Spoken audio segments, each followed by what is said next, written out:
10वीं सदी के उस दिन जब सूरज की किरणें मैदान पानीपत की खाक पर पड़ रही थीं, एक तरफ खड़ा था बाबर, तैमूर का वारिस, फरगाना और काबुल की सल्तनतों का शहजादा, और दूसरी जानिब था इब्राहिम लोधी, दिल्ली का सुल्तान, हजारों सिपाहियों का आका।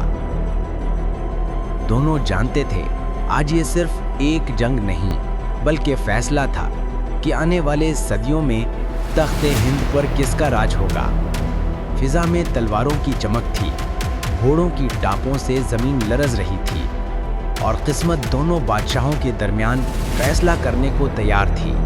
मगर कहानी के जड़ को समझने के लिए हमें वक्त के पहिए को थोड़ा पीछे घुमाना होगा, उस लम्हे की तरफ जब एक तरफ फरगाना की वादियों में एक बच्चा पैदा हुआ, ज़हीरुद्दीन मोहम्मद, जिसे आने वाले ज़माने ने बाबर के नाम से जाना। लेकिन किस्मत ने उसके हाथ में तलवार देने से पहले उसके कंधों पर हुक्मरानी का बोझ रख दिया। अभी वो सिर्फ 11 साल का था जब उसके वालिद उमर शेख मिर्जा एक हादसे में मारे गए। तख्त भी खाली हुआ और दुश्मन भी पहले ही महल की दीवारों में घुस चुके थे। लिहाजा 11 साल का बच्चा बादशाह बनने पर मजबूर हुआ। फरगाना की जमीन पर चारों तरफ बगावत थी,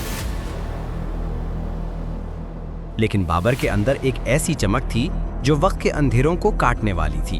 अपने दुश्मनों से ज्यादा वो अपने दिमाग से लड़ा, अपने फैसलों से जंग जीती और अपने हौसले से तख्त को बचाया।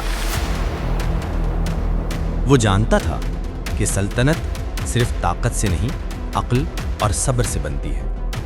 ये वो शुरुआत थी एक ऐसे सफर की जो एक यतीम बच्चे को शहंशाह हिंद बनाने वाला था। बाबर और इब्राहिम लोधी के बचपन में जमीन आसमान का फर्क था। बाबर ने जंगों में आंख खोली तो इब्राहिम लोधी ने महलों में। लोधी खानदान की सल्तनत दिल्ली से लेकर बंगाल तक फैली हुई थी। उसके सर पर किसी की बगावत का बोझ नहीं था। उसकी तरबियत एक ऐसी दरबार में हुई जहां हर शख्स सिर्फ बादशाह सलामत कहने के लिए मौजूद था, और इसी वजह से इब्राहिम के अंदर सिर्फ हुक्म देने की आदत थी। हमेशा मुहाफिजों और खादिमों के दरमियान रखा गया। यहाँ तक कि अगर कोई इसके सामने ऊंची आवाज़ में बात करता तो इसे सज़ा दी जाती थी। यूँ इब्राहिम के जहन में ये बात बैठ गई कि मेरे इर्द गिर्द सब मेरी खिदमत के लिए हैं, मैं इनसे ऊंचा हूँ। यही एहसास गुरूर की पहली ईंट था। इसके वालिद सिकंदर लोधी ने अपने बेटे से बहुत उम्मीदें बांधी थीं, लिहाजा दरबारी और अमीर लोग भी इसे खुश रखने के लिए इसकी हर जिद पूरी करते थे। किसी ने कभी इसके सामने नहीं कहना सीखा ही नहीं। यूं इब्राहिम को हुक्म देने की आदत पड़ गई और बर्दाश्त, सब्र या दूसरों की राय सुनने की सलाहियत उसमें कभी पैदा ही नहीं हुई। जब वो बादशाह बना तो वही आदतें मज़ीद बढ़ गईं। अब उसकी इर्द गिर्द सिर्फ वही लोग रह गए जो खौफ से खामोश रहते या चापलूसी करते। इब्राहिम को लगा कि वो हर बात में दुरुस्त है, लिहाजा जब कोई वज़ीर या सरदार इख्तलाफ करता तो वो समझता कि मेरे इख्तियार को चैलेंज किया गया है। यूं वो गुस्से में सज़ा देता, जायदाद जब्त करता या कैद करवा देता। इब्राहिम के हुरूर ने रफ्ता रफ्ता उसे अपनी ही राया से दूर कर दिया। उसने टैक्स बढ़ा दिए, सख्त पॉलिसियां नाफिज की, और जब किसी ने मुखालफत की तो उसे बगावत समझकर कुचल दिया। उसका चचा अलम खान लोधी, जो एक वफादार सरदार था, इब्राहिम ने उस पर बगावत का इल्ज़ाम लगाया। बग़ैर सबूत के उसे जलील किया गया और दरबार से निकाल दिया गया। और इसी तरह दौलत खान लोधी, जो पंजाब का ताकतवर गवर्नर था, उसके इख्तियारात छीन लिए और उसके बेटों को गिरफ्तार करवा दिया। ये वही दौलत खान था जिसने बाद में बाबर को हिंदुस्तान आने की दावत दी, क्योंकि अब उसे यकीन हो चुका था कि इब्राहिम इंसाफ का नहीं, सिर्फ गुरूर का बादशाह है। इब्राहिम के जुल्म ने सिर्फ दुश्मन नहीं बढ़ाए, उसने अपनी ही लश्कर को तोड़ दिया।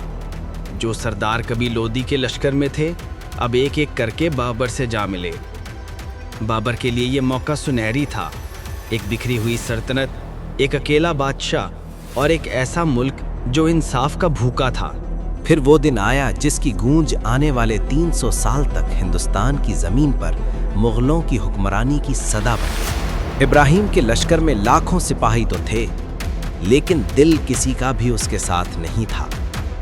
उसके अपने लोग अब उसके खिलाफ सफ में खड़े थे। जिसे कभी एक अजनबी समझा गया, अब हिंदुस्तान की किस्मत बदलने वाला बन चुका था। जब बाबर ने हमला किया तो इब्राहिम लोधी तन्हा रह गया। जिन लोगों को वो कमतर समझता था वही लोग बाबर के साथ जा मिले।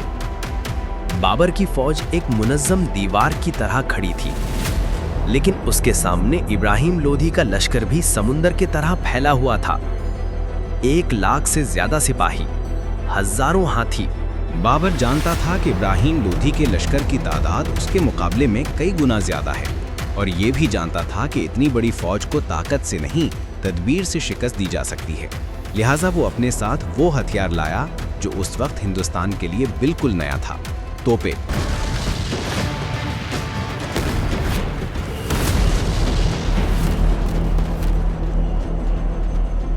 ये वही तोपे थीं जिन्होंने आसमान को दहला दिया।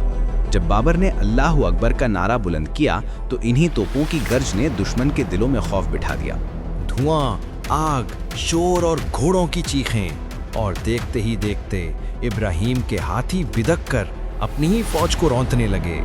यूं बाबर की तदबीर ने वो काम कर दिखाया जो लाखों सिपाही भी ना कर पाते। यही लम्हा था जब बाबर ने अपने दाएं और बाएं बाजू से हमला करवाया। तुर्क और अफगान सिपाहियों ने तलवारें लहराकर मैदान को काट डाला। इब्राहिम खुद भी घोड़े पर सवार होकर लड़ा, लेकिन उसके गिर्द सिर्फ शिकस्त की गिर्द थी। उसके अपने सिपाही एक एक करके गिर रहे थे और उसके नारे जवाब में सिर्फ खामोशी सुन रहे थे। बाबर के फौजियों ने उसे घेर लिया और एक वार ने दिल्ली के सुल्तान की जिंदगी का बाब बंद कर दिया। यूं वो गुरूर जिसने एक सल्तनत खाई अब खुद अपने गुरूर में दब गया। दिल्ली के दरवाजे अब बाबर के लिए खुल चुके थे। लोग इस अजनबी बादशाह को हैरत से देख रहे थे जिसने सिर्फ तलवार नहीं, नज़म, अकल और ईमान से हुकूमत हासिल की थी। यूं मुगल सल्तनत की बुनियाद रखी गई, एक ऐसी सल्तनत जो आने वाले 300 सालों तक हिंदुस्तान की तारीख को अपने रंग में रंगने वाली थी। बाबर ने उस दिन अपनी डायरी में लिखा, ये जंग मैंने ज़मीन के लिए नहीं बल्कि उस इंसाफ के लिए लड़ी जो बरसों से सरजमीन से गायब था। तो दोस्तों, ये चैनल आपका ही है, इसलिए अगली वीडियो का टॉपिक भी आप ही बताएं। कमेंट्स में लिखिए कि हम किस कहानी पर वीडियो बनाएं। और हम इस पर ज़रूर वीडियो बनाएंगे। Thanks for watching.